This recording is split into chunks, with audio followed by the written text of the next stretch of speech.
Okay, here we go. Mr. Tweedy, I'll see you on the other side. Okay.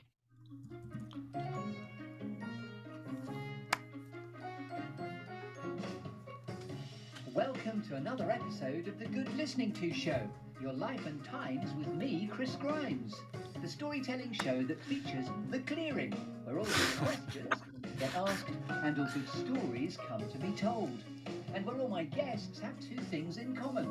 They're all creative individuals and all with an interesting story to tell. There are some lovely storytelling metaphors, a clearing, a tree, a juicy storytelling exercise called 5, 4, 3, 2, 1, some alchemy, some gold, a cheeky bit of Shakespeare, and a cake. So it's all to play for. So yes, welcome to the Good Listening To Show, your life and times with me, Chris Grimes. Are you sitting comfortably? Then we shall begin. Oh, yes, quite literally, indeedy doody, Tweedy Gazoomy, here we go. He's even facing the right way now. Ladies and gentlemen, please welcome back Mr. Tweedy the Clown, complete with Keef, the iconic pet iron, who is a superstar all of his own. And it's great to have a pet iron here on the podcast to join us, Tweedy. You are extremely welcome. Tweedy the Clown is... Just to blow a bit of smoke at you, this is Tweedy the Clown. Cable stuck. Wait a minute. Oh, well, you got Keef's cable stuck under your chair. Okay, that's fine now. Sorry, Kay. Not at all. Now, Tweedy, ladies and gentlemen, is a comic genius and a vaudevillian in the true Stan Laurel style, which is why I have long adored him, in that I've been seeing with my entire fam squad Gifford Circus for about 17 of their 20-odd years. So if you take one thing away from this programme, make absolutely sure you go and see Gifford Circus, because they are a thing of immense, glorious magic. And even the website says, experience the magic of Gifford Circus. And at its core, at its heart, and very much an integral part, is Tweedy the Clown, aka Alan Tweedy Digweed. Thank you very much. You were extremely lovely and generous to say yes, because of comedy improvisation is all about yes, and you are a true improviser and a comic genius. I keep saying that. But anyway, you said yes about 80 episodes ago, but the sound was not ideal, shall we say, because it was during the pandemic and you were broadcasting, you were at Gifford Circus in a caravan, then you wandered into the circus ring itself. Yes. And then the sound did go a bit Dalek-y, didn't it? That's what happens when you try to interview a clown. Of course. And it is my great pleasure to be interviewing you again. And I want to take you back through for a whole new pass through the clearing. We're going to talk about a clearing, what that is, what that represents for you. And then we've got all the wonderful, delicious storytelling metaphors. We've got a tree. We're going to shake your tree. That's where the 5, 4, 3, 2, 1 storytelling exercise happens. We'll get onto that. Then we're going to talk about alchemy, gold, a couple of random squirrels, a cheeky bit of Shakespeare, and a cake. Ah. So it's quite literally all to play for. Now, when I got in touch with you last week, you said, oh, I'm even in a house now, so the sound will be better. So what's happened for your upgrade in the intervening period? Oh, okay. So last year I'd sold my house, which during the pandemic was interesting. And then I was living in the caravan whilst I was looking for a new house. And now I am in said new house. Complete with swanky Wi-Fi, I'm assuming. Yes. Lovely. And I'm assuming you've just finished Jack and the Beanstalk at the Everyman just last Saturday, I'm assuming. Is that correct? Yesterday. Wow. Last day, yes. By the way, you look incredibly fresh-faced and invigorated, considering you've just finished yesterday. Yes. Well, yeah. Well, I'm kind of constantly working anyway, so yeah. It's Lost and Found is next. I mean, we will be able to talk exactly about what you're doing and go as hard and deep as you like onto your own URLs at the end. But what's next for you? Is it going to be Lost and Found? It's Lost Property. Lost and Found was the online spin-off I did. Yeah. The stage show's called Tweedy's Lost Property. Wonderful. So that's next. And you can tell us towards the end exactly where we can come and see you and enjoy you in that too. Yeah. So as I say, we've been coming to see you for years. I've seen so many wonderful reviews of you, which I totally agree with. You are the Mark Rylance of clowning, which I thought was a wonderful review in the Telegraph. I've also interviewed Cal McChrystal, who I know works really, really closely with you. Also, I did read a review in researching you before last time where it was just really delicious. It said that Tweedy has the heart of a child, and children see that and they chime with it and resonate with it. So there's a sense of immediacy and joy that you immediately bring with you. You know, as Gifford Circus gets going, on comes Tweedy with Keef, and then it's sort of joyful from that point on. So how's morale? What's your story of the day? Oh, my story of the day. My morale is very enthusiastic and optimistic, despite cases and things like that. I'm excited. I've just finished Jack and the Beanstalk, as you said, and looking forward to Lost Property and the new Gifford's season. So kind of lots of creativity to come and kind of developing things, which is always exciting part of kind of being a clown, creating new things. So yeah, very, very exciting times. And you're always devising stuff, because in many of the Facebook films you upload over time, you're always either trying some new trick out, or you're juggling, you're dancing, you've got clogs on, you haven't got you're just always devising. Also, there's been the most extraordinary, and I'm really happy I'm remembering to talk about this. There's been that most extraordinary drone film that I saw about 6-7 months ago. It just takes everybody through the entire magic of Gifford's through an extraordinary drone film. Can you just tell me a bit more about how that came about?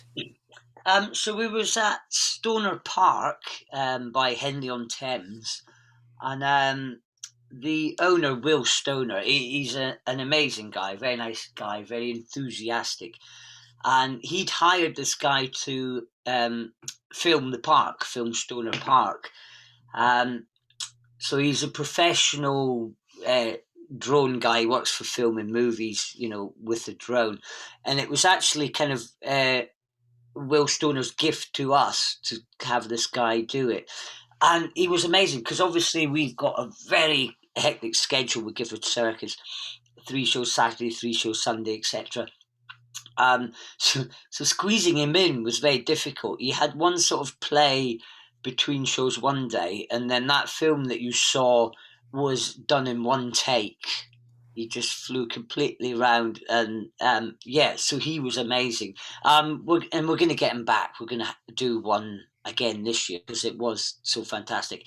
And we kind of threw it together. We just kind of went, okay, if we have some people here, some people there. So yeah, that was much appreciated. Thank you, Will Stoner. Yes, and also it was just genius timing, because in the Hoolie you were also rotating on a ladder at one point. Yes. And the timing was just delicious, because it flew into your face as you were doing the tilt. So I don't know how you timed that, because presumably you're thinking, incoming! There's this helicopter, miniature flying towards your filly-fally face at one point. Yeah, that was, as soon as he said he was going to do the drone thing, I said, oh, can I put my ladder up? And then just when you come to me, that's when I'll fall backwards. So yeah, as soon as he said that, I thought, oh, that'd be fun. And he was completely up for it. He went, oh yeah, I can do that. So yeah. And how, I'm assuming from what I know about drones, in my limited knowledge of it, it's something about sort of 6, 7, 8, 9 inches flying towards your face. Is that right? Yeah, that's it. And he flew through a hoop that Nancy was holding up and things like that. And yeah, completely just did it on the hoof. He has one of those, things you wear on your face. Okay, so it's a virtual reality thing as well. Yes. Yeah, so you can see exactly where. But anyway, I'll definitely point people towards that film, because it's just it's the best drone film I've ever seen, actually. Not least because I love the sort of immersion into Gifford Circus, but it gives such a good flavour of what you're going to experience. Yeah, because I think the beauty of it is it's not just about what happens in the big top. It's kind of as soon as you arrive on the site, that's when the magic is. The atmosphere is there, the old wagons and kind of the food, and that drone footage kind of managed to capture all that, which was great. Yes. And I know that there's a really profound story of the legacy of Giffords, with Nell Gifford's sad parting in 2019. And there are so many wonderful photographs, because I know that I mean, it's so clear how much you adored each other. And I know it's always very poignant because she died in December, didn't she? And here we are in That's right. January. Yes. December Anniversary. 2019, wasn't it? I remember. Yeah. So yeah, just keeping it going is kind of our main aim, main goal, and keeping kind of her vision alive, which is great. See, and that's through her niece Lily Rice now, I'm aware of as well. She's actually moved on this year for various reasons, but yeah, we're carrying on anyway. There's kind of a great team keeping it all going. Yeah. Not least Cal McChrystal, who has become your sort of director in residence, which is lovely. Yeah, he's back again. We had a production meeting just prior to Christmas, so we got to find out his ideas and vision of the new show. So that's all very exciting. And the new show, just to sort of land the title of the next show, it's called Carpa, lovely. Which is kind of Mexican for big top. Of course it is, and thank you for clarifying. That's lovely. I didn't know that, but I do now. I knew it had a Mexican flavour to it coming up. I've just seen the hoolie, which was wonderful too. Anyway, so let's get you on the open road of the Good Listening To podcast. Again, thank you so much sincerely for coming back with our sound now fixed. So we're going to take a new pass through. So it could be glaringly obvious as to what a serious, happy place might be for you, Tweedy. But what is a clearing like for you? Where do you go to get clutter-free, inspirational and able to think, please? Clutter-free, inspirational. I'm going to go with the Circus ring, which I think I went for last time.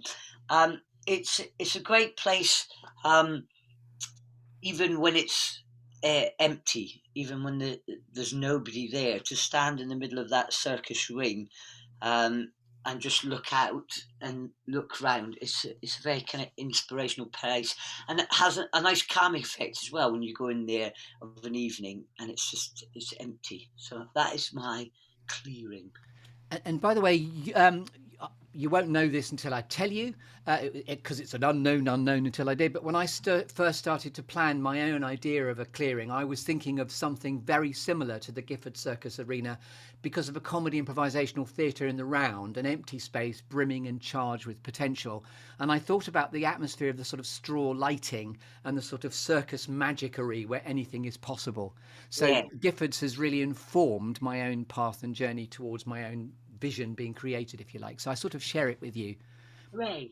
Metaphorically. So here we are in your clearing within Gifford Circus, and I love the fact that you don't necessarily always need the audience there.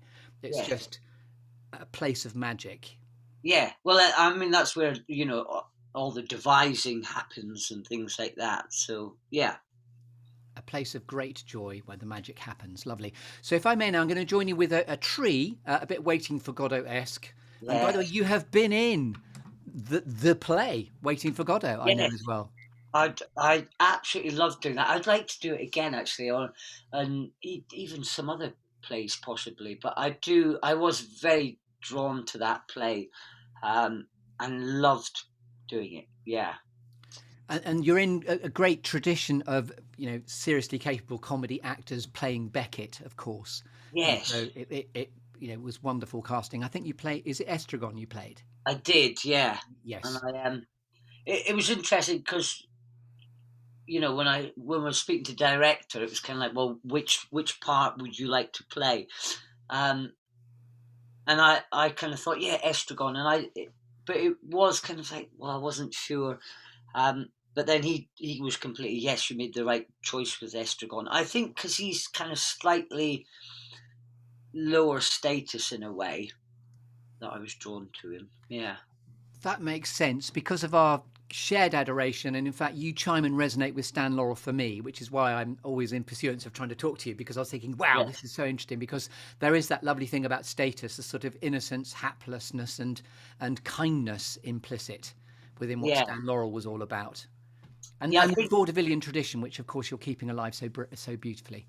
Yeah, that's the beauty of it. It is very kind of vaudevillian. And I think if Lauren Hardy had done Waiting for Godot, that's the way it would have been. I think Stan played Estragon, yeah. Wonderful. So, as I say, the tree is a bit Waiting for Godot-esque. It's a bit sort of existential. I'm now arriving with a tree in the centre of your Gifford Circus arena.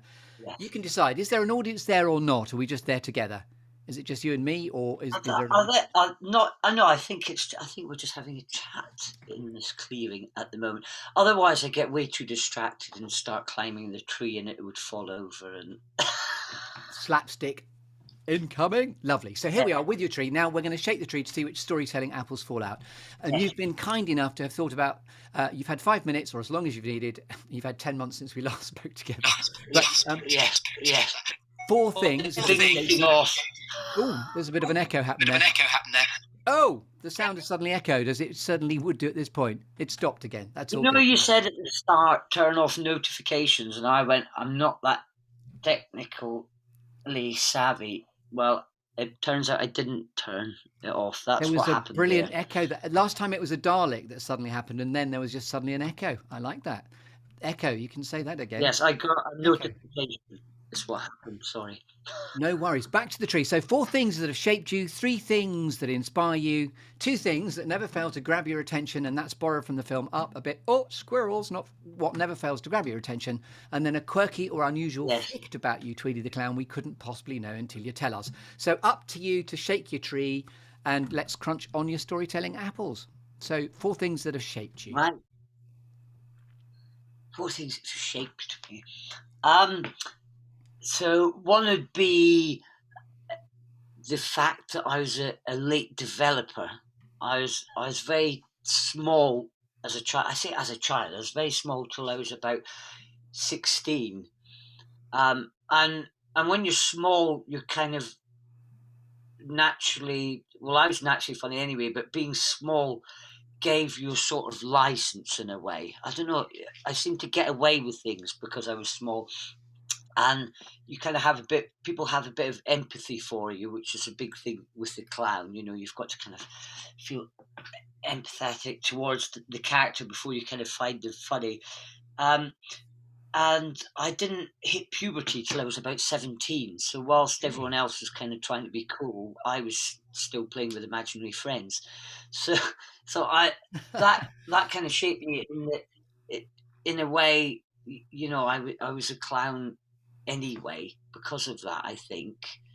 So yeah, that was one of the main things, and also it made me not a bit of an outsider, but it just made me different from everyone else. You know what I mean? I stood out because there's that tiny weird kid, And it's a bit like a clown is always an outlier, like a stand-up comic is an outlier. They're able to sort of be the conscience of society, almost outside looking in. So that makes complete sense. Yeah, so that definitely shaped me.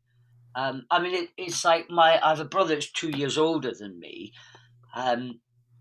So when I came to secondary school, within sort of weeks, everyone knew who I was, and I don't really know how that was because I was quite a shy kid in a way, but I just kind of stood out because I was a bit different, and it kind of frustrated him because he'd been at that school for 2 years, and suddenly he was known as my brother. Oh, you're that little kid's brother. It should be the other way round, I've been going here for 2 years. He should be going, oh, that's his brother. So yeah, that's definitely something that kind of shaped me. And what's your brother's career path? What's he ended up doing, by the way? He does architecture and interior design. Ah, okay. I used to call him Captain Sensible when I was a kid. Actually, I still do sometimes. So yeah, I think that really kind of helped with being a clown because, clowning's all about the child within, and I kind of clung on to that, I think, as long as I possibly could, avoiding the real world. Yeah, so that's one. What is it? It's 4, isn't it? It is. No pressure. 4 things that shaped me. I think another thing, round about that time when I was sort of 16, 17, I went to youth theatre in Haddow House Hall, which sounds very posh. It was a National Trust building, and they have this beautiful little theatre, which is in the middle of nowhere in Aberdeenshire, because that's where I'm from, for those that don't know, Aberdeen. Although you wouldn't tell, because I don't know what's happened to my accent. I don't know what it is Well, now. as soon as you mention that, there is definitely the Scottish twang, of course, and even Tweedy. Obviously, there's that. Is that where the name came from? So the name came from my last name being Digweed. It was originally Weedy, which I kind of quite like, because then, as I say, it kind of gives you that sort of underdog, sort of low status thing. But there was already a clown called Weedy at the time, Okay. and this is when I first started clowning. I first started with Zipple's Circus, for those that don't know, and Zipple, who's Martin Burton, who owns the show, he suggested Tweedy. He said, just add a T to the front, and because you're Scottish, Yes. and that was it. That stuck, and that's how that came about. So yeah, Haddo House. I went to youth theatre there, which was great. Did a few shows and kind of went, yeah, this is fun. And then when I left school, I wasn't really sure what I was going to do. I was going to go to art school, study animation, and then sat in art class one day, thought, this is actually really quite dull. You're sat at a desk, and this is before computer animation, so you're doing just sitting there painting. And it was at that point I kind of thought, I know, I want to be the cartoon. That's what it is. Oh, yes. So yeah, that was when I was about 17. I kind of had this epiphany of, yes, it wasn't that I want to be a clown. It was more that that's what I am. It just made sense of my whole kind of personality. And like I say, because I was small, I was kind of naturally this clown anyway. And the fact you said 17 as well, when you said puberty happened at 17, it all happened together as a big epiphany, I suppose. Yes. Things dropped, if you know what I mean. Yes. The idea dropped. The pen dropped and other things dropped. I was dropping everything. I went, I'm a clown. Yeah, no one says. So yeah, I kind of went, wow, yes, this all makes sense now. And I loved you said I wanted to be the cartoon. That makes complete sense as well. Yeah, I wanted to live in that world. And interestingly, the kind of, when I was thinking about animation, it was the character development that I wanted to do. Yeah. It was the idea of creating this funny, lovable character, which then clowning was, yes, you create that character, but you are that character at the same time. So it just seemed to encompass everything in this one thing. So yeah, I left school and wasn't really sure how to become a clown, because the internet didn't exist then, because it was so long ago. And I got offered pantomime at this theatre, Haddo House Hall, where I did youth theatre. So of course jumped at that and went, wow, you can make money doing this. This could be the job. So yeah, Haddo House Hall definitely kind of shaped me, doing youth theatre there and then doing pantomime there. And I subsequently went back it was probably about 10 years ago now. It was quite a while back now. They invited me back to do my Lost Property show, which I'm doing next month. So it was great to kind of then return with my own show back to this little theatre and kind of go full circle. Yeah, the cycle of that is lovely. Yeah. And in terms of finding the look, I remember from last time we spoke, there's an extraordinary, lovely story about how you found your tuft. Yes. And obviously it's the look and it's sort of the clown mask and your unique identity, but it came about because of a fire, you were saying before. Yeah, so all kind of clowns, even if they're sort of movie clowns, like you said, Stan Laurel, Lauren Hardy, and Buster Keaton, and even Jacques Tati, people like that, they've all got a trademark look, so that if a lot of these films, though, are filmed in long shots, so you can instantly who it is. So when I first started, like I said, I started with Zippos, and because it was a very traditional circus, I had to have the full-on slap and makeup, which I did, and I worked there for 8 years, and I kind of embraced that and learnt, from all these traditional clowns, learnt from watching and got taught all the routines. And when I first dyed my hair, the whole top was long. I'd shaved the back and sides, and I used to wear it like in little bunches like this. And I was doing a routine, and it was about 98, I think. No, 97, I think. I was doing a routine with a birthday cake. I think in the theatre in Norwich. And I'd come on with the birthday cake, and it was a very kind of slow-paced routine. And I'd eventually fall in the cake. It was a whole build-up of, people could go, he's going to end up in the cake. And then, of course, eventually I did.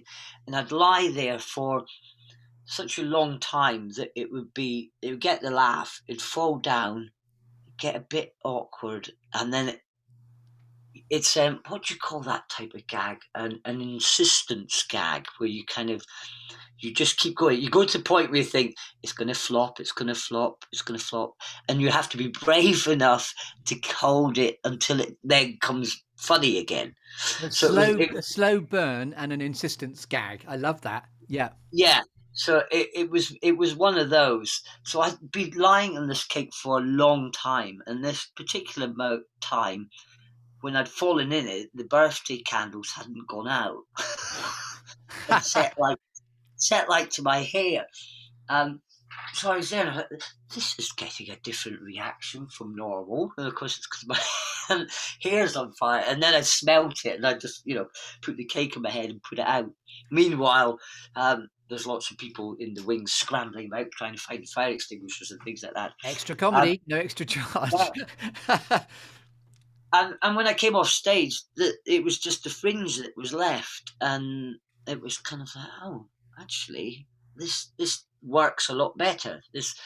And to me, it kind of feels like, because after Zippos was finished, I dropped the full-on clown makeup, because it had never been my intention to be that kind of clown. It was always Stan Laurel and Norman Wisdom and that sort of more natural clowning that I was drawn to.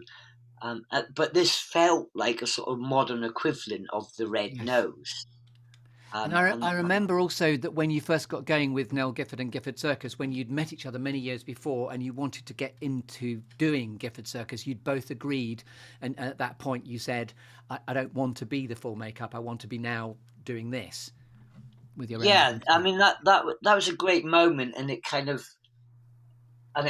on from then afterwards as well, in that we were just on the same wavelength. Yeah. I'd seen her show. I knew her from years before when she worked as a groom on other circuses, so we knew each other. And I went to see Gifford's in 2002 it was, and I was like, oh, I really like this. It's kind of quirky, it's different, it's intimate. But I was already signed up somewhere else for 2003, but I spoke to her that year and kind of said, I really like it. And she said, yeah, but we don't, because I was still with Zippos at that point. She said, but I don't want this full-on look. And I was just like, perfect. Let's do that. Yes, wonderful. I was wanting to drop that anyway. And it made sense as well, because the clown makeup is kind of about playing big spaces and enhancing your facial expression. It's not supposed to kind of hide it. You're not hiding behind this mask. It's supposed to make it bigger so that the people right at the back can still pick up on your expression. So, but it made sense, because Gifford's back then it was a lot smaller than it is now. So it made sense as well to have less makeup in that intimate setting. It would have looked out of place, I think, in such a small. And there's a lovely sort of resonance going on about the adage, what's meant for you won't pass you by. So the fact that the routine went wrong, you set fire to your head, just the journey that you went on, what's meant for you won't pass you by. And these iconic moments happen, and then the crafting of the character happens, and it doesn't happen overnight. It's a journey and a process. Yeah. And even it's the like name Tweedy and Weedy Tweedy. So that was the idea of just listening to the right conversations, being present at the right moment, and then things beginning to all get in line. Yeah, completely. And, wearing that clown makeup and learning the traditions, it all makes sense to the journey, to learn the traditional clowning with Zippos and learn all that stuff, and then move on to different things. It was the right way round. I couldn't have kind of gone to somewhere like Gifford's and then gone to Zippos and learnt about that. And I'm Yes. glad I did learn all that kind of traditional things, because I still use a lot of what I learned back then. Oh, you certainly do. I mean, there's such versatility in what you do. You play instruments, you devise routines, you can tightrope walk. I've seen you fired out of a cannon to great comic effect with great risk as well. Because there's a particular moment when you are literally katwanged and you've got to grab a rope and you never miss it. I'm gathering. I didn't, touch wood. Yes, I mean we did. Me and Nell spoke about that, a couple of years after I'd done it, and we were just kind of like, what were we thinking? Because if I'd missed that rope, I would have landed in the audience. There was no kind of plan B there. Well, plan B is the audience would have caught you. That's the good news. Well, the thing is, I did say that before I was shot out of it, and it got a big laugh. But you could end up just crowd surfing. It would all go well, I'm sure. So the day it goes wrong, we'll just revert to crowd surfing and set your head on fire. All be tickety boo. If I missed the rope, catch me. No, I wasn't joking, everybody. No. Oh, and can I just quickly make sure that we mention Keef? How did Keef come about? I love your pet iron, Keef, and I hope you're going to show him. So as most kind of things come about, sort of clown-wise, it was just by accident. He's a rescue iron. Yes, he was. He was part of wardrobe. He was on the wardrobe team, and they'd thrown him in the bin. As you know, I kind of go up. Well, actually, I've not been able to do this in the last couple of years, but normally before the show starts, I'll wander about outside and wander in amongst the audience, which I've missed in the last couple of years. Kind of that interaction, but yes, it's just not been possible because we couldn't risk me getting COVID. So this was 2008, just before I went out to do pre-show and wander around. I spotted Keef in the bin, and I thought, oh, there's an iron there, and I just took it out and dragged it along, and it got such a good reaction. I just thought, oh, I'll keep that. It's extra poignant because he's a rescue iron. I love that. And Trigger in Only Fools and Horses, who had the same broom for about 20 years, but actually changed the heads and the handles. Is Keef, if you don't mind exposing that, or is he a next generation Keef? No, he's a bit like Doctor Who. Of course he is. And that he regenerates every now and again. He doesn't travel through time and space, but he does regenerate. Well, so if he's a slightly different colour, that's why. I like that. He's a Doctor Who regenerated rescue iron called Keef. So can you just show him up to the screen, just so we've got him in full view? I adore Keef. Thank you. And bless you for planting Keef there. Wonderful. So yes, we're still in your tree, shaking your canopy. Forgive me for going off on all these various tangents, but that's all right. Just we'll keep rummaging as you like. So you can either talk about things that inspire you, or two things that never fail to grab your attention. It's a loose structure. We don't have to follow it in a linear way. Well, in terms of inspiration, we've already kind of touched on all the kind of old movies. Obviously, that's kind of a given, Buster Keaton and Lauren Hardy, things like that. Any of these kind of old vaudeville acts, it's amazing what you can kind of find on YouTube nowadays. When I was first started out with Zippo, it was a big inspiration, and possibly something that shaped me as well. At the same time, is a guy called Johnny Hutch. I don't know if I talked about him before. I did. So he was a comedy acrobat, and he came to Zippos a number of times and kind of taught us routines, and just being in the presence of Johnny, because he had so many stories, and he just used to always say he was I think he joined an acrobatic troupe when he was about 12. He wasn't from a sort of circus or music hall family. He just kind of went off, and he said every show he would be in the wings watching the acts, and of course every week it's a new bill, and he used to always go, oh, that was my schooling, just being there watching all these fantastic acts every time. And and the thing is, you can do that in your own home now, just by watching YouTube and just Yes. watching all these kind of old acts and new acts as well. And yeah, just kind of continually seeing new things. It's quite amazing. Um, And as a point of yeah, reference, Johnny Hatch ended up being with Benny Hill as the little one that was always slapped on the head, wasn't he? Was that right? that's right.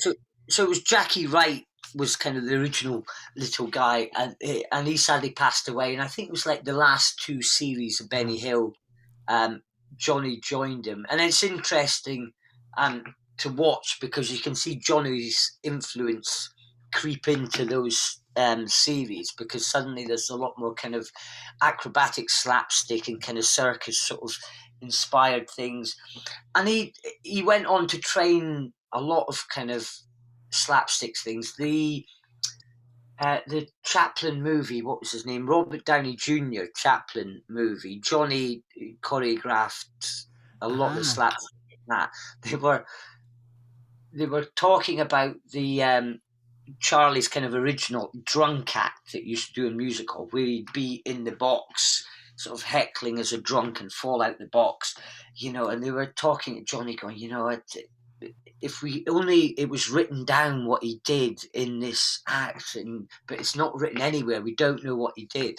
And Johnny Hutch was like, oh, I know what he did. Because he saw him, he watched. Yes, and it was Yeah, in his bank. they were like, what? And they went, yeah, I know the act, I can teach him beat for beat, I could teach him the act. And that was the fantastic thing about Johnny. He had this kind of encyclopedia of routines and gags in his head that you could just... And in keeping the Vaudevillian art form alive, that's what's so brilliant about what you and Gifford and you continue to do, because you're constantly dipping into that archive to come up with new variations on a theme of different routines to do. Yeah, and funnily enough, that was one of the original ideas of Lost Property, the show I'm doing now, which I've done for about 15 years ago. I first devised Lost Property, and it's changed and evolved over the years. But when I was first kind of working out what the show was, and I got Arts Council funding for it, it was partly about finding lost vaudeville routines. Okay. It was the whole thing of lost, but set in a lost property office, but also kind of just lost was, my sort of pin word. And that was one of the things, was kind of bringing back these routines that people don't know anymore. And a really lovely example of that also is the idea of Wilson, Keppel and Betty, the Egyptian sand dance, which is just something else that you wouldn't know about it unless you knew where to look. Yeah, and that's fantastic. And there's a whole genre of kind of music hall of eccentric dance. That was kind of what they were known as. And this another inspiring character is Barry Grantham, Barry and Joan, an amazing couple who, again, are also kind of music hall. I got Barry when I first joined Gifford in 2004. I said to Nell, there's this guy Barry who does eccentric dance. I'd really like to learn something. And this was kind of the beauty of Nell, was that she got, oh, that sounds interesting. And then Barry ended up choreographing the whole show that year, well, for a few years. And his wife plays the piano, and they're this wonderful double act. Are they still with us, both of them? They are, yes. They're like in their 80s. There's just been a bit of a film made about them. I haven't seen it yet. I think they had a screening in December, but I was obviously busy with Panto, so I'm looking forward to seeing that. So that's a whole kind of other thing of eccentric dance and all these wonderful routines. And a line Johnny used to always say, because people are always going on, there's nothing original and things like that, and Johnny would say, the most original person is the person with the longest memory. Just say that again, because that's delicious. The most original person is the person with the longest memory, because completely got it. Lovely. You suddenly come out with this routine, like, oh, that's me, that's so original. And it's like, well, actually, it's 100 years old, but nobody's seen it. So there we go. So that Barry and Joan, that's another couple of inspirational people, well worth kind of looking up. And there's a woman, American lady, Betty Baitos, I think that's how you pronounce her name, who's done this whole kind of documentary film on eccentric dance, and she's interviewed like all these kind of celebrities. She started it probably about 30 years ago. Johnny's on there talking about eccentric dance, and there's people like Red Skelton, Jerry Lewis, Lou Wow. Grade. Yeah, Lou yeah. Grade, the kind of impresario, he did an eccentric dance act sort of back in the day. So yeah, there's this kind of whole other world of. Well, the idea of no such thing as an original idea, not that I don't think this is original, but wind forward, even, John Cleese doing the Ministry of Silly Walks has still got some genesis in that path because it's still a dance. Oh, yeah, no, completely. That I think Betty kind of touches on that, and it even kind of goes into, breakdancing kind of derived from that as well, a lot of that kind of stuff. So it's kind of fascinating, all these kind of old acts and how you end up going down a rabbit hole. Yeah. So just to surface from that particular rabbit hole, which was delicious of itself, by the way, long may rabbits keep galloping about. Let's talk about squirrels now. What in everything that I sort of perceive that your life is full of squirrels. Everything's interesting, everything's shiny. But what never fails to grab Tweedy's attention, whatever else is going on for you? I think. Oh, sorry, something grabbed my attention. I think eccentricity and kind of weirdness.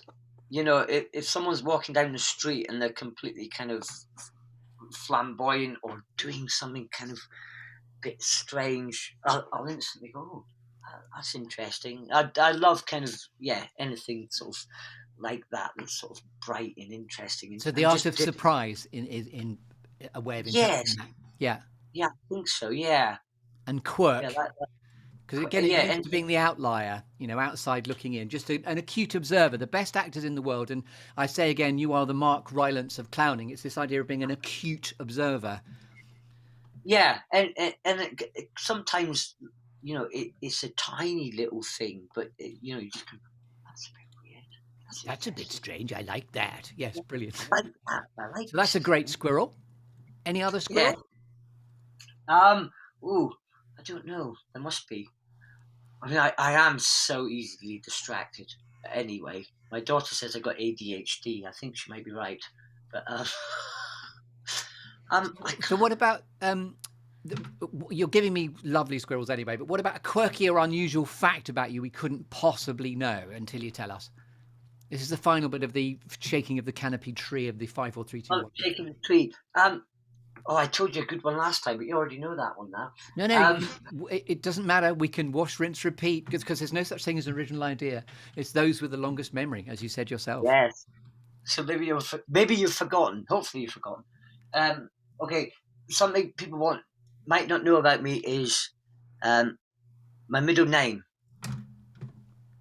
What is your middle name, please, Alan? It can't be Tweedy, because I know it's Alan Tweedy Digweed, but what's your middle name, please? Yes. Yes, is your middle name. No. What? Is this a bit like Who's On First? So yes. What? Who? Where? Who? What? Yes. What's your middle name? Yes. What? No, so your middle name. What? Alan what Digweed? Yes, which I've had so much fun with. I remember my teacher getting really quite angry at me. No, what's your middle name?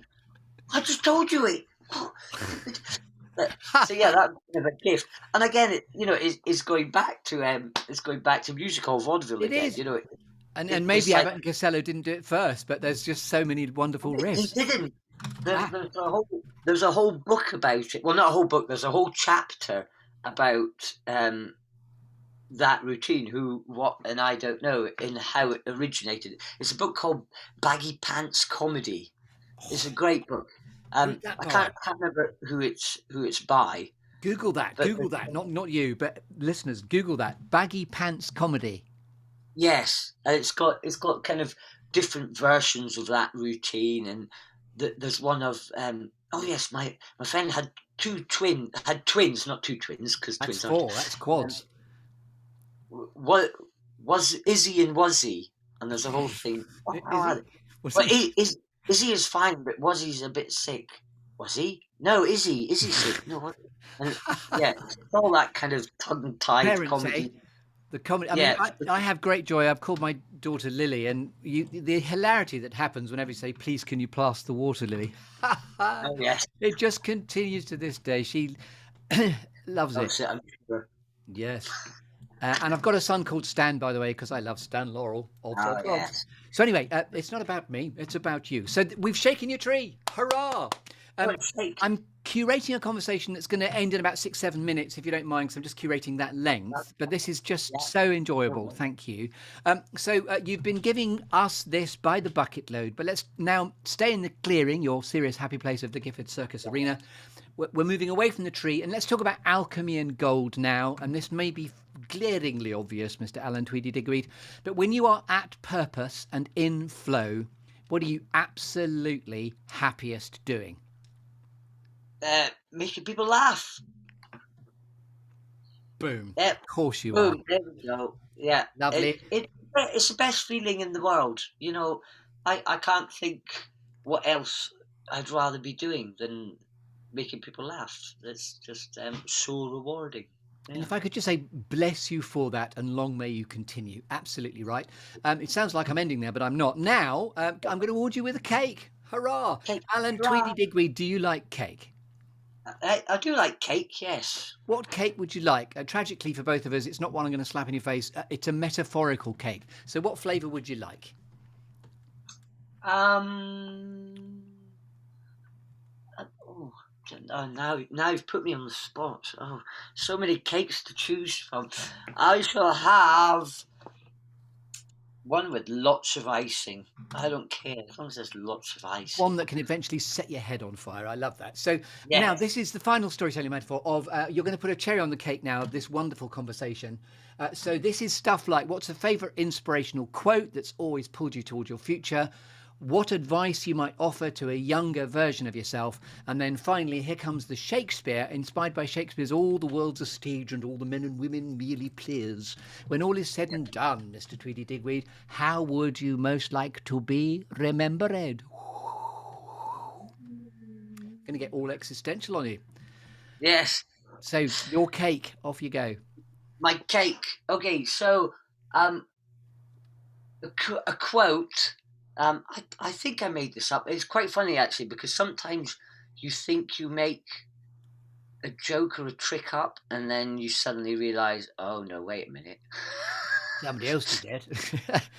Yes, that must have been in my subconscious somewhere. But it's a physiological. I can't even say it. Philosophical It's not English. I'm hearing that. Yes.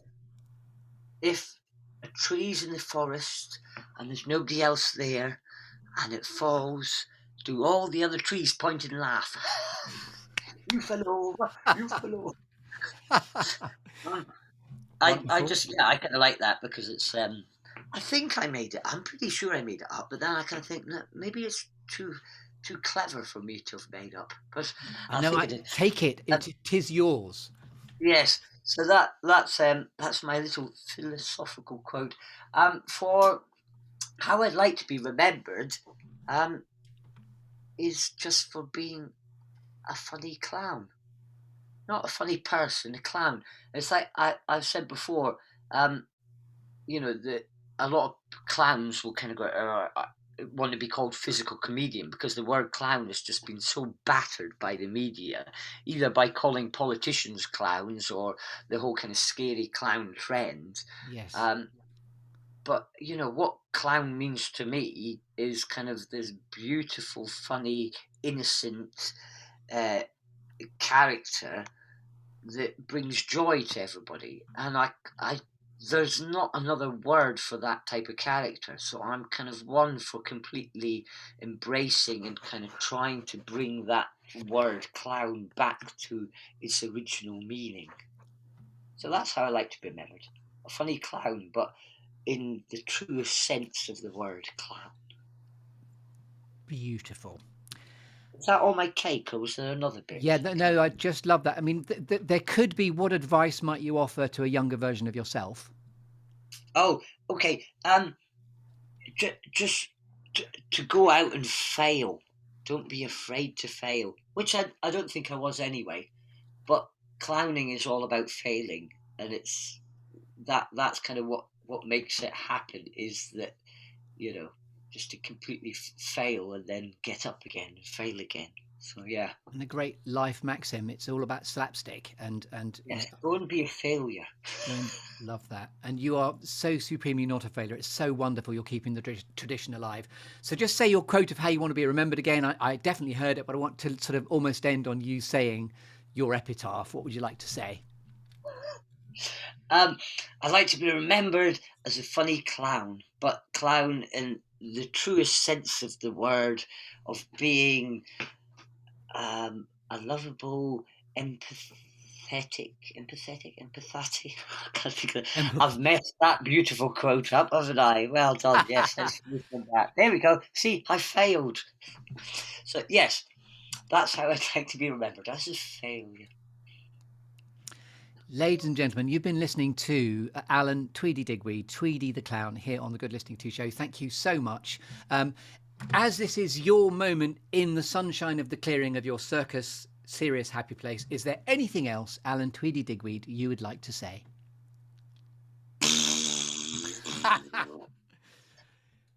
Finish with a raspberry. Thank you very much indeed, and good night.